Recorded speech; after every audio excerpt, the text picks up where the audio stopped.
afar ka mid ah musharaxiinta madaxweynaha dowlad goboleedka Galmudug ayaa waxay iskugu yimaadeen kulan ay ku falanqeeyeen xaaladda murugsan ee maamulka ka taagan isla markaana ku qiimeeyeen natiijadii ka soo baxday baaqyadii iyo codsiyadii musharaxiinta ay hore u gudbiyeen.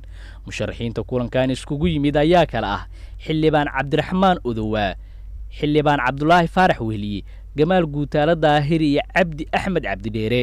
Musharaxiinta ayaa gabagabadii shirka waxay isla garteen in kaliya ay ka qayb gali karaan doorasho lagu wado in Galmudug ay ka dhacdo toddobaadyada soo socda haddii la helo shuruudo ka kooban 6 qodob kuwa oo ay ugu waaweynayeen in la sameeyo guddi doorasho cusub kuwii horena la kala diro kaasoo ay ku mideysan yihiin dhinacyada kala duwan ay doorashadu qusayso iyadoo si wada ogol ah la isla meel dhigayo jadwalka doorashada iyo habraacyada doorashada.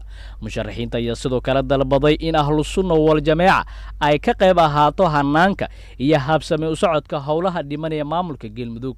Waxay sidoo kale dalbadeen in la helo dhinac saddexaad oo kor joogtaya arrimaha doorashada Galmudug si looga hortago wax isdabamarin, musuqmaasuq, laaluush iyo adeegsi awood dowladeed si loo isticmaalo arrimaha doorashada iyo codbixiyaasha. In guddoonka baarlamaanka Galmudug uu suurto geliyo kulan dhexmara xildhibaanada iyo musharaxiinta madaxweynaha. Arrintan ayaa ku soo aadaysay iyadoo maalmihii u dambeeyay xildhibaanada Galmudug gaar ahaan guddigii doorashada madaxweynaha iyo ku-xigeenkiisa ay laba u kala jabeen. Sidoo kale xildhibaanada Ahlus Sunna ku jira baarlamaanka Galmudug ayaa dhankooda maalmo ka hor soo saaray jadwal doorasho. Xaaladda Galmudug ayaa maalmihii u dambeysay waxay ahayd mid cakiran.